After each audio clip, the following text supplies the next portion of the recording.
আসসালামু আলাইকুম দর্শক, আমি শাহিদা। আমার এই চ্যানেলে আরেকটি নতুন ভিডিও দেখার জন্য আপনাদের সকলকে স্বাগত জানাচ্ছি। আশা করি আপনারা সকলেই ভালো আছেন। আলহামদুলিল্লাহ, আমরাও বেশ ভালো আছি। আজকে আমি আপনাদের সাথে শেয়ার করব রোদে দেওয়ার ঝামেলা ছাড়াই একদম সহজ পদ্ধতিতে কাঁচা আমের আমসত্ত্ব রেসিপি। বাড়িতেই যদি আমরা নিজের পছন্দ মতো আমসত্ত্ব বানিয়ে খেতে পারি, তাহলে বাজারের ধুলোবালিযুক্ত খাবার কেন খাবো বলুন। আর এখন যেহেতু কাঁচা আমের সিজন চলছে, তাহলে খুব সহজেই আমরা আম সংগ্রহ করতে পারি এভাবে। আমসত্ত্ব এমন একটি খাবার যেটা ছোট থেকে বড় সকলেরই খুব পছন্দের। আর সেটা যদি হয় টক, ঝাল, মিষ্টি, চটপটা, তাহলে তো কোনো কথাই নেই। তো চলুন, থাকুন আমার সাথে, দেখে নিন পুরো রেসিপিটি।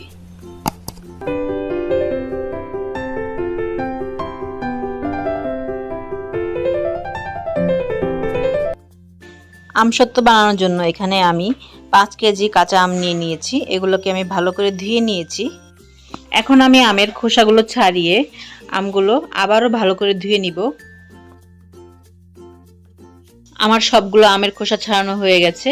এখন খোসা ছাড়ানোর পর এগুলো ধুয়ে আমি ছোট ছোট টুকরা করে কেটে নিচ্ছি। আমগুলো ছোট ছোট করে কেটে নিলে আমগুলো সহজেই সিদ্ধ হয়।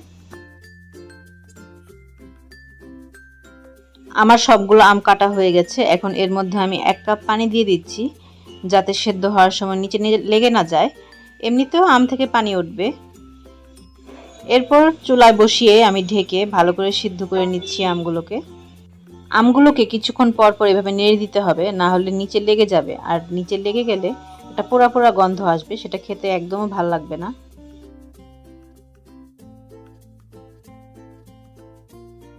দেখুন, আমার আমগুলো প্রায় সিদ্ধ হয়ে গেছে। এখন আমি চুলার জালটা অফ করে দিব আর এগুলোকে ঠান্ডা করার পর ব্লেন্ড করে নিব। এদিকে আমি একটা ভাজা মশলা তৈরি করে নিচ্ছি। ভাজা মশলা বানানোর জন্য আমি চুলায় একটা প্যান বসিয়ে দিয়েছি। প্যানটা ভালো করে গরম হয়ে গেলে এখানে আমি দিয়ে দিচ্ছি কিছু শুকনো মরিচ। শুকনো মরিচগুলোকে খুব ভালো করে ভেজে নিব।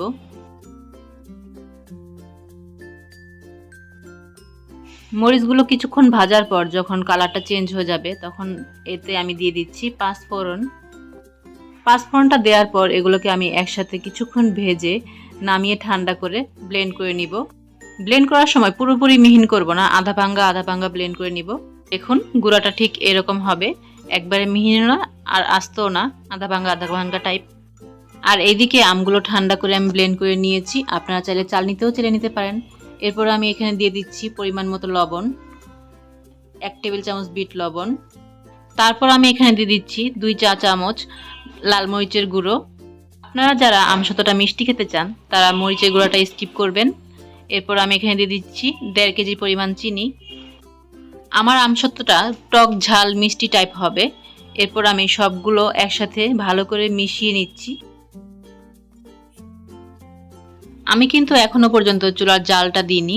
সবগুলো ভালো করে মেশানোর পর এখন আমি চুলার জালটা জ্বালিয়ে দিচ্ছি। এ পর্যায়ে মিশ্রণটাকে অনবরত নাড়তে থাকতে হবে, না হলে নিচে পুড়ে যেতে পারে।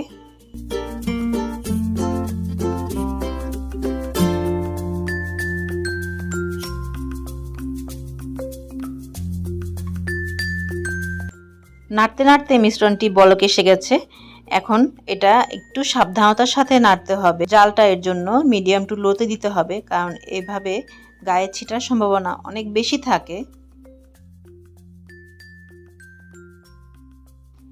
জাল করতে করতে মিশ্রণটি অনেকটাই ঘন হয়ে গেছে।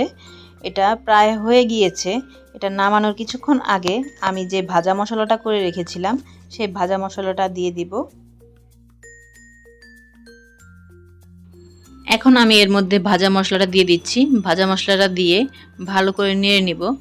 যারা ঝাল খাবেন না, তারা ভাজা মশলার মধ্যে মরিচটা স্কিপ করবেন, অথবা পুরো ভাজা মশলাটাও স্কিপ করতে পারেন, কোনো সমস্যা নেই। কিন্তু ভাজা মশলাটা দিলে এটার ফ্লেভারটা অনেক ভালো আসে। মিশ্রণটি তৈরি হয়ে গেছে। এখন আমি চুলার জালটা অফ করে দিচ্ছি। এখানে আমি একটা স্টিলের প্লেট নিয়ে নিয়েছি। এতে আমি কিছু সরিষার তেল দিয়ে সেই সরিষার তেলটা ভালো করে মেখে নিচ্ছি।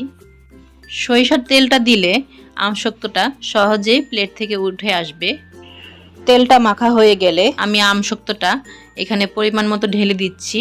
এটা খুব গরম গরম অবস্থায় ঢালতে হবে, ঠান্ডা করা যাবে না। আজকের আমসত্ত্বটা আমি 3টা লেয়ারে তৈরি করব, তাই আমি প্রথম লেয়ারটা খুব পাতলা করে দিচ্ছি। আপনারা যারা একটা লেয়ারই তৈরি করতে চান তাহলে লেয়ারটা ঘন অথবা পাতলা দুভাবেই করতে পারেন। ভালো করে দিয়ে দেওয়ার পর এটাকে আমি সারা রাত ফ্যানের নিচে আর যখন রান্না করব তখন ঠিক এইভাবে চুলার নিচে দিয়ে এটাকে শুকিয়ে নিব। এভাবে আমসত্ত্বটা শুকাতে 2 থেকে 3 দিন সময় লাগবে, এতে করে বাড়তি গ্যাসেরও অপচয় হবে না। এরপর আমি বাকি যে মিশ্রণটুকু ছিল সেগুলোকে সংরক্ষণ করব। একটা বাটিতে মিশ্রণটা ঢেলে নিচ্ছি। এই সবগুলো কাজই গরম গরম করতে হবে, কারণ ঠান্ডা হয়ে গেলে এর উপরে একটা পর্দার মতো পড়ে যাবে, সেটা পরে জমে যাবে। মিশ্রণটা ঢেলে নেওয়ার পর এখানে আমি একটা পলিথিনের কাগজ দিয়ে এর উপরে বসিয়ে দিচ্ছি। এটা একবারে মিশ্রণটার সাথে লাগিয়ে দিতে হবে যাতে উপরে পর্দাটা না পড়তে পারে। এরপর এটা ঠান্ডা হলে নর্মাল ফ্রিজে রেখে দিতে হবে। এভাবে এটা 1 সপ্তাহ রাখা যাবে। ফিরে এসেছি 3 দিন পর। দেখুন আমার আমসত্ত্বটা কি সুন্দর শুকিয়ে গেছে এবং আমি হাত দিলেও এটা আমার হাতের সাথে লেগে আসছে না এবং সাইড দিয়েও কেমন ছোট ছোট হয়ে গেছে, কি সুন্দরভাবে উঠে আসছে দেখুন। চাইলে এ পর্যায়েও আমি এটাকে তুলে নিতে পারি, কিন্তু আমি এর উপর আরেকটা লেয়ার দিয়ে দিচ্ছি। যেই মিশ্রণটা আমরা ফ্রিজে রেখেছিলাম সেখান থেকে আমি কিছুটা এই আমসত্ত্বর উপরে দিয়ে এটাকে খুব ভালোভাবে ছড়িয়ে সমানভাবে ছড়িয়ে দিচ্ছি। এরপর এটাকে সেম প্রসেসে আবার চুলার নিচে দিয়ে শুকিয়ে নিব। ফিরে আসলাম আরও 3 দিন পর। এখানে এই যে দেখুন বাটির মধ্যে যে পিউরিটা আমি রেখেছিলাম সেটা এখন এই আমের উপরেও দেখেন কি সুন্দর শুকিয়ে গেছে। এটার উপরে আমি পিউরিটা দিয়ে দিব। পিউরিটা দেওয়ার পর চামচের সাহায্যে খুব ভালোভাবে সমানভাবে চারপাশে ছড়িয়ে দিতে হবে। পুরোটা ভালোভাবে ছড়ানো হয়ে গেলে এটাকে আবার আমি 3-4 দিনের জন্য চুলার নিচে দিয়ে শুকিয়ে নিব। রোদের ব্যবস্থা থাকলে আপনারা রোদেও শুকিয়ে নিতে পারেন। ফিরে এসেছি আবার 3 দিন পর। আমার আমসত্ত্বটা পুরোপুরি শুকিয়ে রেডি হয়ে গেছে খাওয়ার জন্য, একদম হাতের সাথে লেগে আসছে না। এখন আমি আপনাদের একটু উঠিয়ে দেখাচ্ছি। দেখুন প্লেট থেকে কি সুন্দর করে উঠে আসছে। 3টা লেয়ার দেওয়ার কারণে আমসত্ত্বটা পুরোপুরি বাজারের কেনা ম্যাঙ্গো বারের মতো হয়েছে। এখন আমি এগুলোকে টুকরো টুকরো করে কেটে আপনাদেরকে দেখাচ্ছি এর পুরুত্বটা কতটা মোটা হয়েছে।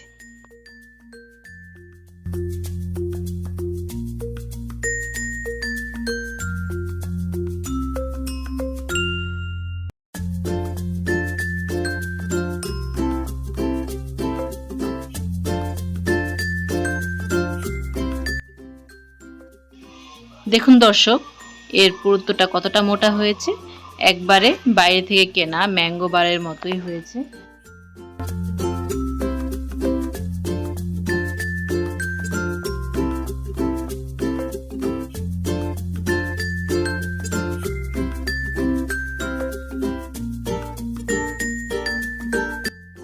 এখন আমি আরেক টুকরো কেটে আপনাদেরকে এটা ফোল্ড করে দেখাচ্ছি কতটা সুন্দর লাগে দেখতে। এই আমসত্ত্বটাকে আমরা নর্মাল টেম্পারেচারে 4-5 মাস রাখতে পারবো এবং নর্মাল ফ্রিজে রাখলে এটাকে প্রায় 1 বছর পর্যন্ত সংরক্ষণ করতে পারবো। এই দিকে আমি আরেকটা ট্রেতে এরকম 3 লেয়ারে আমসত্ত্ব বানিয়ে রেখেছি। এটাকে আমি রোদে শুকিয়ে নিয়েছি, দেখুন কতটা সুন্দর হয়েছে।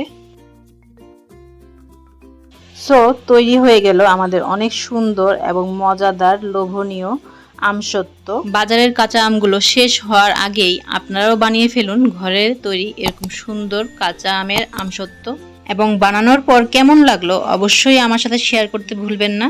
আমার আজকের এই ভিডিওটি যদি আপনাদের ভালো লেগে থাকে তাহলে আমার চ্যানেলটি অবশ্যই সাবস্ক্রাইব করে দিবেন, লাইক, কমেন্ট এবং শেয়ার দিয়ে পাশেই থাকবেন। ধন্যবাদ। আল্লাহ হাফেজ।